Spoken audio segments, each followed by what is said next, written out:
Welcome to the Coach Cameron podcast. This is episode 502. We're going to be talking about the Bundesliga and their COVID-19 rules. There's 51 pages of it. We're also going to talk about what happened to Temple University back in 2013 when they cut sports from 24/17, and fiscal problems are on their way. All of this on episode 502. So welcome to the I was about to say Phoenix College. That's where I'm at half the time. I just made like 40 phone calls on behalf of Phoenix College, and it's all in my brain right now. So forgive me. Hopefully I don't go back to that mode of making a bunch of phone calls. But let's get talking about the Bundesliga. Thank gosh they're coming back, but there's going to be problems as we manufacture problems. So luckily the German government on Wednesday confirmed that the Bundesliga can play, which is awesome. It's going to be the first major sporting leagues in the world to go forward. And they're going to hopefully lead the charge and get moving forward. And everything will be fine. But no, we're going to have a 51-page reopening plan.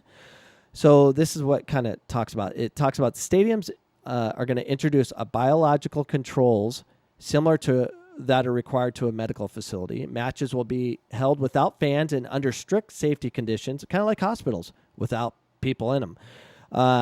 Including frequent testing of players, coaches, referees, and support staff.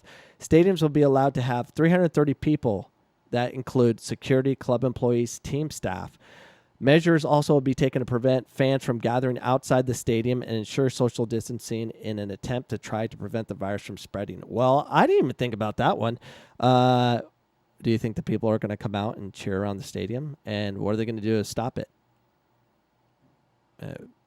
Gas them out. I mean, I'm curious what's going to happen, and hopefully the 51-page rule book they created for them doesn't go away or doesn't cause the end of the league, and that'll cause major problems. Here's the scary part of this article about the money that's involved in this whole thing.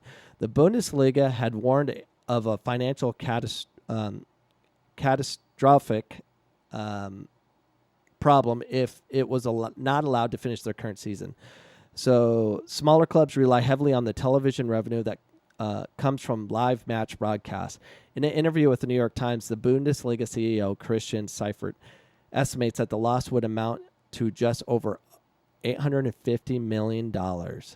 If this season was canceled, a shortfall, he claimed, would lead to immediate financial crisis or around one in the three teams in the top two divisions. Just hearing those numbers should scare you because it's not just the Bundesliga. It's everywhere. The Premiership is having problems. I mean, their whole promotion relegation is going to be an issue because they're going to try to start the league. Maybe they're going to kind of watch what the Bundesliga does and then make a decision. I haven't heard anything from them, and maybe something happened, and I don't know yet. But we're kind of wondering what's going on because the ramifications on the financial crisis is going to be huge, and it's coming. And that's what we don't understand. We're trying this huge, great experiment right now to shelter in place, and now we're finding out that that's not slowing down the spread. People are in homes in New York from Governor Cuomo, the ones that everyone loves for whatever reason, is saying for some reason there's a huge percent of people getting sick by staying home. And he's confused. Of course we're confused. We don't understand this virus. We don't understand it at all.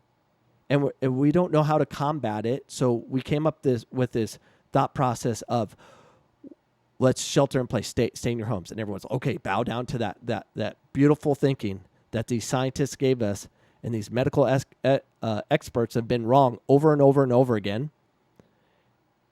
And we're shocked by this. It's a great experiment. You know what? You know what's not an experiment is the economy crashing. It's crashed before. We know what happens from a bad economy. People die. It's called poverty. And I love my Facebook friends out there all just, oh, it's okay. You know, everything's fine. You know, a lot of them are like educators, you know, that have jobs and stuff already. and are getting paid to stay home and have a vacation, they do not see the poverty coming. When small business is destroyed, when people can't pay their bills, it's just, I don't even know why I haven't said it. What's the point of even saying it? Bad things are coming. That's all we know.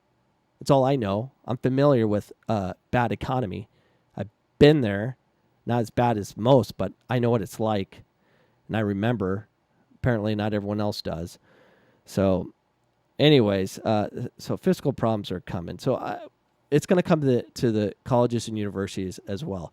And I've been saying this, I work at a college. Our budgets end like in the summer. Like July 1, they, renew budgets and stuff, and then they have to prepare for lost enrollment and what's going on. So there's going to be budget cuts. There's going to be throughout the whole country. So I want to talk about Temple Athletics. And the reason I want to talk about them is because back in 2013, they reduced from 24 Division I sports to 17, which is the minimum. And before they did it, most athletic directors do this. They tend to cut men's soccer and then some other smaller sports, mainly because of Title IX. And it's soccer. It's kind of like, oh, they won't kick and scream or something like that. Well, it's not a smart thing to do. So if we learn from anything, so as you universities and colleges throughout America decide to make cuts, how about you pay attention to Temple Athletics? Their university actually did this. Before they made their decision of which sports to get rid of, the decision is based on the result of a 7-month detailed analysis of Temple Athletic situation. So they hired an outside firm to come in to look over the athletics. What's the cost going to be over time? The analysts looked at the athletic budget and its ongoing expectations for support, the facilities currently being used, and how much it would cost to upgrade them, a detailed comparison with other universities in American Athletic Conference, and comparison with other universities at higher education similar to Temple.